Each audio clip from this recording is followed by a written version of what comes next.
Hello guys, welcome back to my channel. So जैसा आपने अभी तक इस जर्नी में देखा है कि मैं टोरंटो से यूएसए घूमने गया हूँ। यूएसए में बेसिकली सबसे पहले हम टोरंटो से फ्लाइट लेकर लॉस एंजलिस गए हैं। लॉस एंजलिस में हमने 2 रात बिताने के बाद मतलब graffiti, Hollywood sign and all cover करने के बाद, सेंटा मोनिका वगैरह सारा कवर करने के बाद हम जाते हैं सैन डिएगो। सैन डिएगो में हम 1 रात रुकते हैं और नेक्स्ट डे हमने पूरा बीच कवर किया है वहाँ का सारा, और जो भी उसकी केव वगैरह थी फेमस वो कवर करने के बाद हम लोग निकलते हैं किंग्समैन के लिए। किंग्समैन बेसिकली क्यों निकलते हैं, क्योंकि वहाँ पे उधर सबसे नियरेस्ट वहाँ से था ग्रैंड कैनियन, हॉर्सशू बैंड, और वो इन बिटवीन है, मतलब सैन डिएगो, ग्रैंड कैनियन और लास वेगस, इन तीनों की इन बिटवीन वाली सिटी थी वो। तो इसलिए हमने किंग्समैन में लिया, क्योंकि अगर हम ग्रैंड कैनियन की तरफ अपना बीएनबी लेते तो और ज़्यादा लंबा पड़ जाता हमारा वापस का, मतलब हमें लास वेगास आना था तो उसके लिए हमें उल्टा आना पड़ता। तो इसलिए हमने किंग्समैन में रुके हम सैन डिएगो के बाद। हम रात को अप्रोक्स 12 बजे पहुंचे थे सैन डिएगो से किंग्समैन, और किंग्समैन में हमने अराउंड 2 रात बिताई थी। वहां से हमने कवर किया था उन दो दिनों में बेसिकली ग्रैंड कैनियन और हॉर्सशू बैंड। उसके बाद हम निकले थे वहां से अगले दिन, आई गेस 11 बजे हम निकले थे किंग्समैन की तरफ, किंग्समैन से ओटमैन की तरफ। ओटमैन इज बेसिकली घोस्ट टाउन, जो आपने बहुत प्यार दिया उस वीडियो को। ओटमैन रूट से 6 कवर करते हुए हम ओटमैन से जाते हैं लास वेगस। लास वेगस हम पहुंचते हैं शाम को अराउंड 6 या 7 बजे। उस मतलब सारा इंसिडेंट वगैरह होने के बाद, गाड़ी पंचर एंड ऑल एक्सीडेंट वगैरह सारा कवर करने के बाद हम 6 या 7 बजे हम लास वेगस पहुंचते हैं। तो इस वीडियो में मैं आपको आज लेके जा रहा हूँ lake Mead and 7 magic mountains. Lake Mead क्या है, क्यों बनाई गई है, आर्टिफिशियल है या नेचुरल है, ये क्यों है, ये सारा का सारा मैं बताऊंगा। और 7 मैजिक माउंटेन्स का जो छोटा सा नज़ारा था, मतलब इतना ज़्यादा कुछ पॉपुलर नहीं है, बट हाँ एक डिजर्ट में मतलब इन्होंने इतना अलग सा यूनिक सा बहुत कुछ अच्छा बना रखा है, तो वो मैं आपको दिखाऊंगा इस वीडियो में। लास वेगस से लेक मीड की दूरी थी अप्रॉक्स 41 माइल्स, जो कि हमने अप्रॉक्स 40 मिनट्स में कवर कर लिया था। उसके बाद हम पहुंचते हैं लेक मीड। तो बेसिकली लेक मीड एक मैन मेड लेक है, जो कि यूएस की सबसे बड़ी रिजर्वायर है मैन मेड।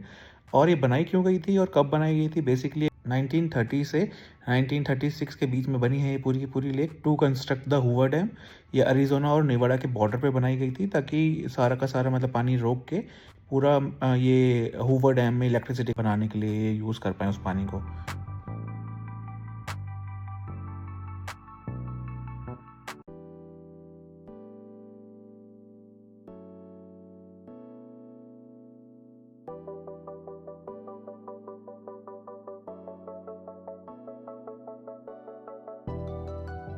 तो मैं अभी आया हूँ लेक मीड। ये पूरी कोलोराडो रिवर को रोक के बनाया, और इस साइड कहीं आपको हूवर डैम बनाया, हूवर डैम के लिए बेसिकली ये लेक बनाई गई थी। और जो पीछे लाइन देख रहे हो आप इधर कहीं पूरी, वो पूरा का पूरा तब तक पानी था यहाँ पे, मतलब इस टाइम अपन पानी के नीचे होते हैं अगर यहाँ पे पानी होता तो। पर पता नहीं है ग्लोबल वार्मिंग या जो भी रीज़न थे इसका, उसकी वजह से सूखती गई, वरना ये कितने ऊपर तक थी। देखो जो भी लाइन दिख रही है पूरा पानी था। बट आज के टाइम पे यहाँ पे इतना कम पानी हो गया, मतलब ग्लोबल वार्मिंग कह लो या फिर अलग रीजंस हैं, बट एक्चुअली में ये मतलब हर दूसरे महीने या साल में 3 से 4 बार न्यूज़ में आती है कि लेक मीड का पानी ओवरफ्लो हो गया या फिर बिल्कुल ही ख़त्म हो गया। मतलब बहुत सारा इसका हिस्ट्री है एक तरीके से लेक मीड की पूरी की पूरी।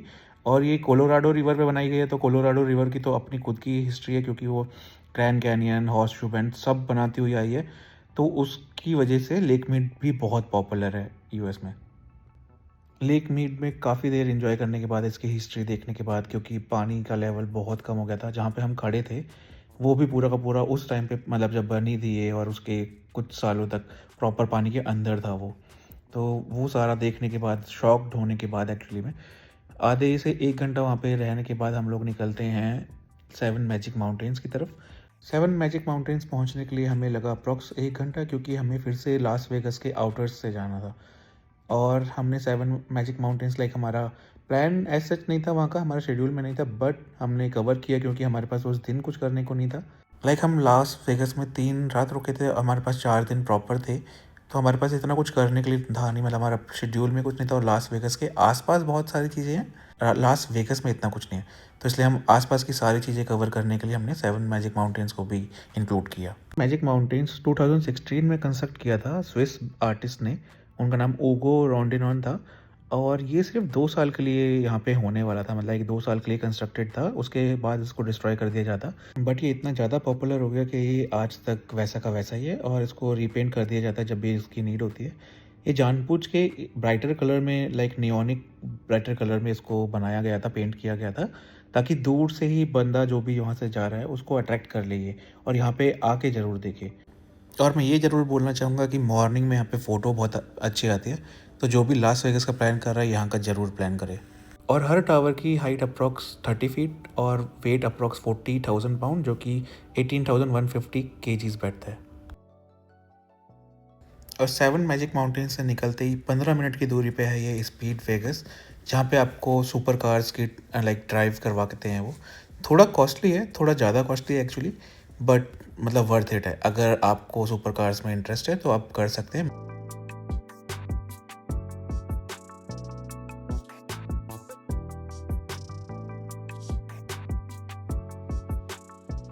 तो कैसा लगा आप सभी को मेरा ये एक्सपीरियंस इधर का, लास वेगास का सेकंड डे का?